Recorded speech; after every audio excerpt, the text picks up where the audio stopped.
खूब मगन हो गया, प्रार्थना कर रहा है, आंखें बंद करके बैठा। लक्ष्मण जी ने कहा, अरे नौका अवघट में जा रही है, तू क्या कर रहा है? कहा, छोटे सरकार आप जो है बड़े उपद्रवी हैं। लक्ष्मण जी और कुपित हो गए, मैं तेरी बातें सुनता आ रहा हूं। तब तक राम जी से कहा, सरकार छोटे सरकार को समझाइए जरा। क्या? कहा, मैं जरा ध्यान कर रहा था, और कहीं ये नौका डूब गई तो? भाई पूजा पाठ करके हर कोई चलता है, मैं नौका पर बैठ करके ध्यान कर रहा हूं और ये जो है बीच में बाधा पहुंचा रहे हैं। राम जी ने लक्ष्मण जी को डांटा, किसी के भजन में बाधा क्यों पहुंचा? लक्ष्मण जी ने कहा, ठीक है भैया, कर ले भजन, जो है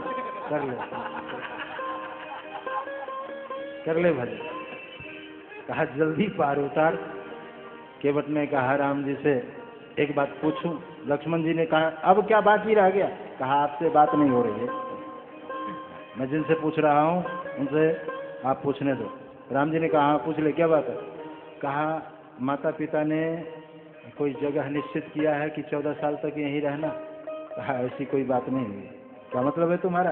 कहा, महाराज तो क्या हर्जा है 14 साल मेरे नौका में ही बीत जाए, आपसे उतराई तो लूंगा नहीं।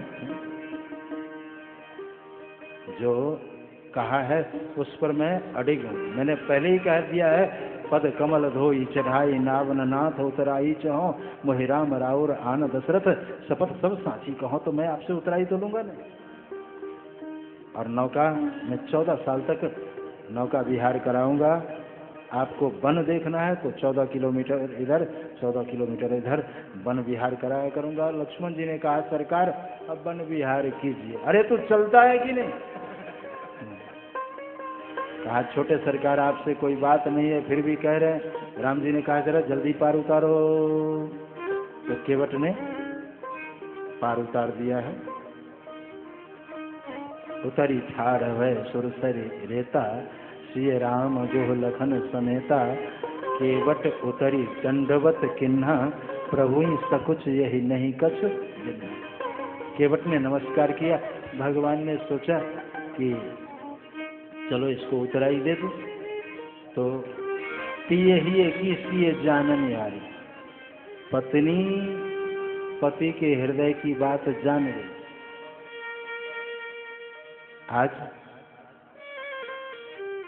आज के संदर्भ में कहूं तो कहाँ जानता?